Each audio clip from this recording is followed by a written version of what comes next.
Start करायचा. Good morning विद्यार्थी मित्रांनो. तर आज आपल्याला third chapter admission of partner. Admission of partner मध्ये काही बेसिक कॅल्क्युलेशन असतात. हे बेसिक कॅल्क्युलेशन तुम्हाला आले पाहिजे आणि ते बेसिक कॅल्क्युलेशन्स थोडे अवघड जातात तुम्हाला. म्हणून बेसिक कॅल्क्युलेशन कसे करायचे, रेशो कसे काढायचे त्याच पाहणार आहोत आपण. त्याच्यामध्ये काय काय कॅल्क्युलेशन करावं लागतात ते balance of one, new ratio आणि सेकंड रेशो अशी तीन कॅल्क्युलेशन करावं लागतात. बॅलन्स ऑफ वन एकदम सोपं असतं. म्हणजे टोटल आपलं बॅलन्स किती आणि त्या बॅलन्स मधील किती बॅलन्स शिल्लक राहते तर आपण बॅलन्स ऑफ वन म्हणजे वन बॅलन्स मध्ये किती भाग शिल्लक राहिला त्याला म्हटलं जातं बॅलन्स ऑफ वन. आता याच्यामध्ये दिलं काय जातं तर ओल्ड रेशो. ओल्ड पार्टनरचा ओल्ड रेशो दिला जातो. बिझनेस मध्ये असतात ओल्ड पार्टनर्स, ठीक आहे. आणि ओल्ड पार्टनर जर असतील त्यांचा रेशो कसा असणार, ओल्ड असणार. काय सांगितलं ओल्ड रेशो सांगा बरं. 10 प्रॉब्लेम मध्ये 10व्या प्रॉब्लेम मध्ये ओल्ड रेशो काय सांगितले 4:1 4:1 हा झाला ओल्ड रेशो. याचा अर्थ काय होतो, ज्यावेळेस आपल्याला 5 रुपये प्रॉफिट होईल त्यावेळेस 4 रुपये हे पहिल्या पार्टनरला मिळणार आणि 1 रुपया हा दुसऱ्या पार्टनरला मिळणार. 4 ने 1 होतात 5. म्हणजे 5 रुपये जर प्रॉफिट झाला तर 4 रुपये पहिल्या पार्टनरला आणि 1 रुपया कोणाला मिळणार, दुसऱ्या पार्टनरला मिळणार. असं त्याचा अर्थ झाला. आता पार्टनरचे नाव सांगा. काय नाव दिले पार्टनरचे? कबीर, रेशमा आणि सुवर्णा. कबीर आणि रेशमा. नवीन आहे, ठीक आहे. जुने कोण होते? कबीर आणि रेशमा. म्हणजे त्यांचा रेशो 4:1 आहे. म्हणजे 5 रुपये प्रॉफिट झाला तर 4 रुपये मिळणार कबीरला आणि 1 रुपया मिळणार रेशमाला. असं त्याचा अर्थ, ठीक आहे. आणि न्यू पार्टनर जे आहे त्याचं नाव काय? न्यू पार्टनर सुवर्ण. न्यू पार्टनर सुवर्ण. आणि तिचा शेअर दिला असतो. भविष्यात किती तिला शेअर मिळणार आहे? 20%. 20% पर्सेंटेज मध्ये दिलाय का? 20% म्हणजे 100 मधून 20%. बरोबर आहे का नाही? म्हणजे याला आपण काय म्हणू शकतो, 1/5. ठीक आहे. 1/5 का 1/4 होतो.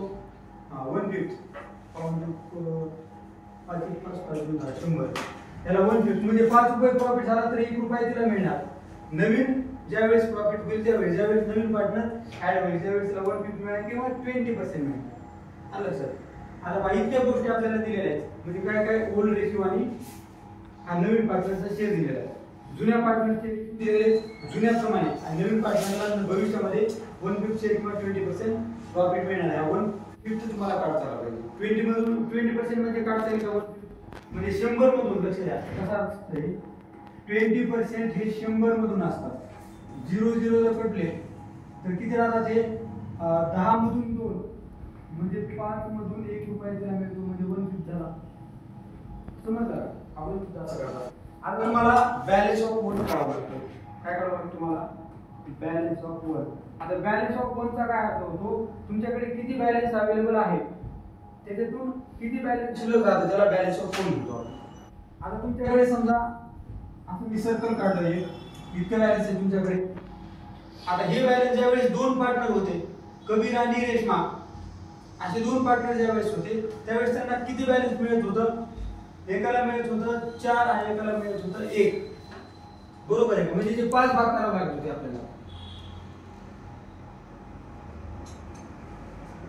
ठीक आहे. 1 2 3 झाले 5 इथे.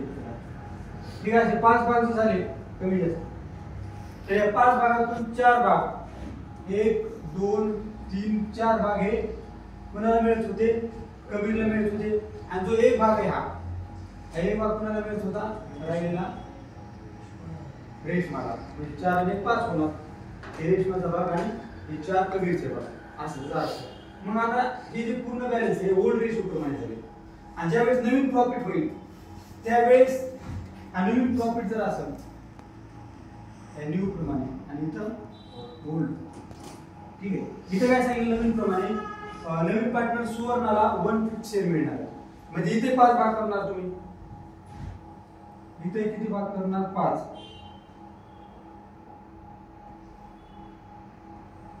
1 2 3 4 इथे 5 आणि इथे एक भाग कोणता तरी समजा एक भाग सुवर्णाला, ठीक आहे 5 मधील एक भाग, मग राहिले किती 4 भाग शिल्लक राहिले, हे 4 भाग कोणाला मिळणार ओल्ड पार्टनरला, त्याला म्हटलं जातं बॅलन्स ऑफ वन, ठीक आहे त्याला बॅलन्स ऑफ वन म्हटलं जातं. मग बॅलन्स ऑफ वन कसं काढायचं, पूर्ण एक होता आपल्याकडे प्रॉफिट एक म्हणजे एक सर्कल, त्याच्यातून मायनस नवीन पार्टनरचा शेअर जर मायनस केला, नवीन पार्टनरचा शेअर किती दिला आहे 1/5 जर मायनस केला तर किती बॅलन्स शिल्लक राहतं, त्याला म्हणलं बॅलन्स ऑफ वन. किती शिल्लक राहील, मग दोन्ही जरी काढलं तरी किती शिल्लक राहतं 4/5 शिल्लक राहतं 4/5. म्हणजे बघा ना हे 5 भाग होते, 5 मधून एक जर काढून टाकला आपण हे रंगीत केलेला तर 1 2 3 4 शिल्लक राहिले, 5 पैकी 4 शिल्लक राहिले, म्हणजे 5 पैकी 4 शिल्लक राहिले, समजलं का. किंवा जर आपण असं कॅल्क्युलेशन केलं 1 डिवाइड बाय खाली काहीच नाही म्हणजे किती असतं 1 -1/5 क्रॉस मल्टिप्लिकेशन करा, 5 गुणिले किती होतात 5 मायनस 1 गुणिले 1 आणि आपण 5 गुणिले 1 किती होतात 5, तर किती होणार आहे 5 मधून 1 गेला 4 डिवाइडेड बाय 5 4/5 आणि इथे आपण 4/5 मिळालं, म्हणजे बॅलन्स ऑफ किती 4/5. म्हणजे 5 जर तुमच्याकडे प्रॉफिट शिल्लक असेल 5 रुपये शिल्लक असतील, 5 रुपये प्रॉफिट झाला त्याच्यातील 4 रुपये शिल्लक राहतील राहिलेले आहेत, त्याला म्हटलं जातं बॅलन्स ऑफ वन. बॅलन्स तुमच्याकडे किती अवेलेबल आहे 5 रुपयातील 4 रुपये बॅलन्स अवेलेबल आहे कुणासाठी ओल्ड पार्टनरसाठी.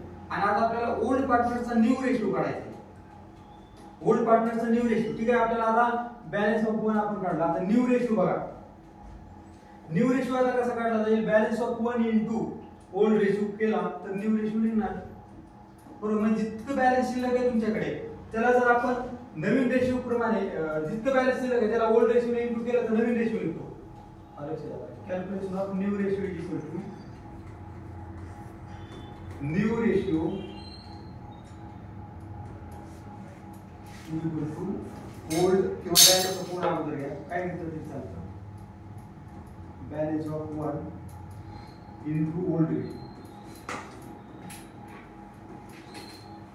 समजलं.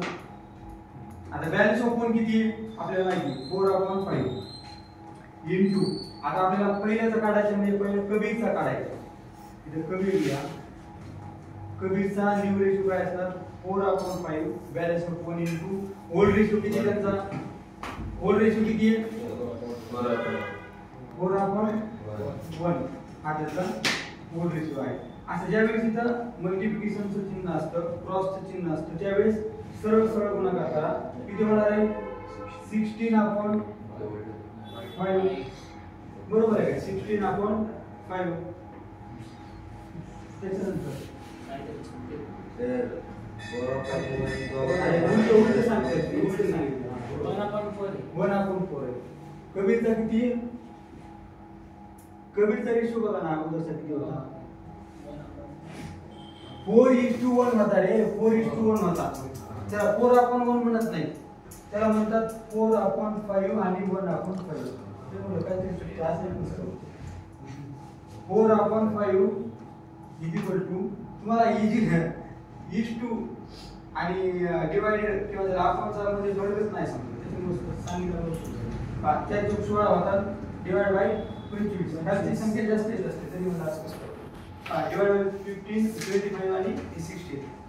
हा पहिला कुणाचा आला कबीरचा रेशो आला न्यू लक्षात घ्या. आता दुसरा कोणता पार्टनर आहे Reshma. Reshma is equal to 4/5 the balance of 1 into 1/5 ठीक आहे 4/25 आलं लक्षात. हां आता पहिला पार्टनर झाला दुसरा पार्टनर झाला या दोघांचा आपण न्यू रेशो काढला 16 आणि 4 19 झाले.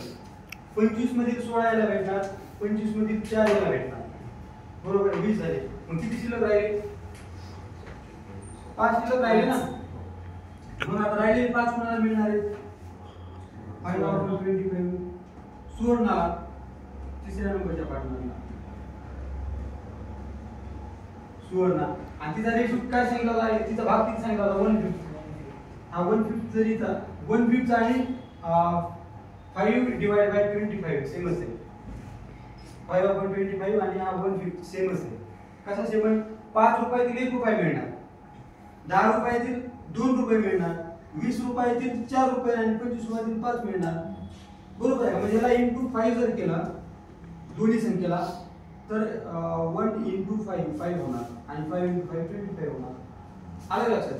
म्हणजे हा न्यू रेशो झाला. म्हणजे त्यांचा न्यू रेशो आपण काय म्हणू शकतो?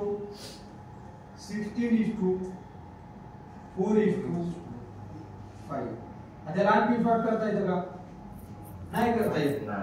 ठीक आहे, एक ऑड आणि इव्हन नंबर आहे त्याच्यामुळं आणखी त्याचं छोटं कॅल्क्युलेशन करता येत नाही. हे सगळ्यात छोटं झालं 16:4:5. ठीक आहे. आता याच्यापासून आपल्याला सॅक्रिफाइस रेशो काढावा लागतो. हा झाला न्यू रेशो. ठीक आहे. आता सॅक्रिफाइस रेशो कसा काढायचा? शेवटचा रेशो आहे सॅक्रिफाइस. हे 3 रेशो जर तुम्हाला आले, हे 2 रेशो आणि 1 बॅलन्स सपोर्ट, तर तुमचं सगळं काम झालं. हा न्यू रेशो आला तिघांचा, न्यू रेशो. ठीक आहे. आणि ओल्ड रेशो आपण काढला होता.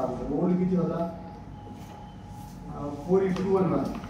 ठीक आहे. हा आता ओल्ड. आपल्याला दोन्ही रेशो माहिती पाहिजे.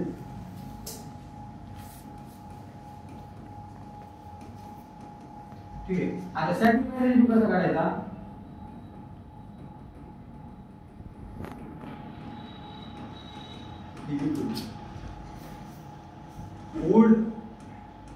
Old ratio minus new ratio, old minus new, इतकं जर लक्षात ठेवलं old ratio minus new ratio. हा आता ओल्ड रेशो काय एक एकाचा काढायचा. सॅक्रिफाइस रेशो, सॅक्रिफाइसचा अर्थ काय होतो? त्याग. आणि त्याग कुणी केलेला आहे? ओल्ड पार्टनरने केलेला आहे. आणि ओल्ड पार्टनर किती? दोन आहेत. म्हणजे ओल्ड सॅक्रिफाइस रेशो कितीचा निघाला? दोघांचा निघाला ना, ओल्ड पार्टनरचा. म्हणून आता पहिला जो पार्टनर आहे त्याचा ओल्ड रेशो किती होता? 4 अपॉन किती? आणखी तसंच मला आहे 5 4/5 मायनस न्यूचं काय करणार? 16 अपॉन किती? 25. हा टोटल खाली घ्यायची असते, लक्षात ठेवा. आणि कॅल्क्युलेशन चुकतं. हा इथं क्रॉस मल्टिप्लिकेशन करायला निघून जाईल. 25 चौक 100 होता, इथं 100 मायनस 1685 होती. ठीक आहे. 1685. आता पहा या दोन्हीचं जर मल्टिप्लिकेशन करा 125 आणि इथं म्हणजे 20/125. बरोबर आहे. म्हणजे 20/125 आला. ठीक आहे. तर आता कमी जास्त काय करू नका, तुमची संख्या राहू द्या. आता दुसऱ्याचा काढायचा आपल्याला 2 नंबरच्या पार्टनरचा सॅक्रिफाइस रेशो.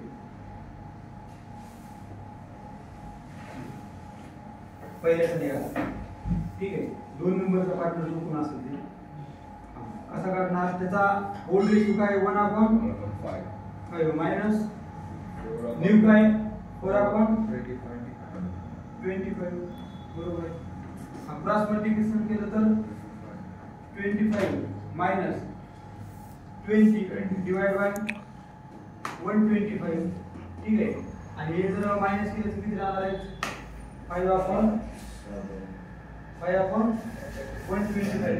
आणि ज्यावेळेस बेस सेम येतो त्यावेळेस तो बेस काढून टाकला तरी चालतो.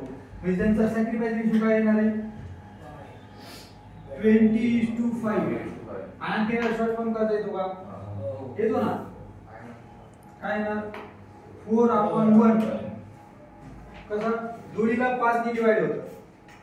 20 ला जर 5 ने डिवाइड केलं तर 5×2 = 4 आणि 5 ला जर 5 ने डिवाइड केलं तर 1 येणार. म्हणजे त्याचं न्यू रेशो सॅक्रिफाइस रेशो केला 4:1. म्हणजे कोणता रेशो आला? जो ओल्ड रेशो होता तोच सॅक्रिफाइस रेशो येतो. आणि ज्यावेळेस असं आलं तर बरोबर आहे ना सगळं कॅल्क्युलेशन आपली. इथे टॅली झाला प्रॉब्लेम. आणि वेगळा कधी येणार? सॅक्रिफाइस रेशो आणि ओल्ड रेशो वेगळा कधी येतो? ज्यावेळेस तुम्ही हा न्यू रेशो काढला नाही, हा रेशो आपण काढला इथं, हा रेशो तिथं काढायची तुम्हाला गरज नाही पडली. हा रेशो जर तुम्हाला प्रॉब्लेम मध्ये दिला असेल आणि ओल्ड रेशो ही प्रॉब्लेम मध्ये दिला असेल, दोन्ही रेशो जर तुम्हाला ही प्रॉब्लेम मध्ये ऑलरेडी दिलेले असतील तर सॅक्रिफाइस रेशो हा वेगळा येणार. आणि तुम्हाला फक्त हा रेशो दिलेला आहे, ओल्ड रेशो दिलेला आहे ऑलरेडी, आणि हा नाही दिला, हा पण काढलेला न्यू रेशो, त्यावेळेस सॅक्रिफाइस रेशो आणि ओल्ड रेशो सेम येणार आहेत. हे लक्षात ठेवा. आलं लक्षात? समजा आता 3 रेशो कसे काढायचे? म्हणजे बॅलन्स ऑफ 1 बॅलन्स ऑफ 1 म्हणजे एक मधून फक्त बॅलन्स मायनस करा. बॅलन्स ऑफ 1 काढणे इतकं सोपं आहे. 1/5 जर शेअर दिला तर 4/5 बॅलन्स ऑफ 1 येणार. 2/5 जर शेअर दिला किती येणार बॅलन्स ऑफ 1? 3/5 येणार. आलं लक्षात? म्हणजे त्यांचा टोटल म्हणून फक्त ती वर जो हिस्सा दिलेला आहे, शेअर दिलेला आहे, तो मायनस करायचा. समजतंय का? हा. त्याच्यानंतर न्यू रेशो आपण काढला. न्यू रेशो काढण्यापुरतच मर्यादित आहे. सॅक्रिफाइस रेशो नाही जरी काढला तुम्ही, न्यू रेशो काढला तरी सॅक्रिफाइस रेशो आणि ओल्ड रेशो सेम येणार आहे. पण ज्यावेळेस तुम्हाला दोन रेशो दिलेले असतात त्यावेळेस तुम्हाला सॅक्रिफाइस रेशो काढावा लागतो. म्हणजे एकंदरीत तुम्हाला बॅलन्स ऑफ 1 आणि न्यू रेशो काढावा लागतो किंवा सॅक्रिफाइस रेशो. असे तुम्हाला दोन कॅल्क्युलेशन कंपल्सरी आहे. आलं लक्षात? समजलं का? ठीक आहे.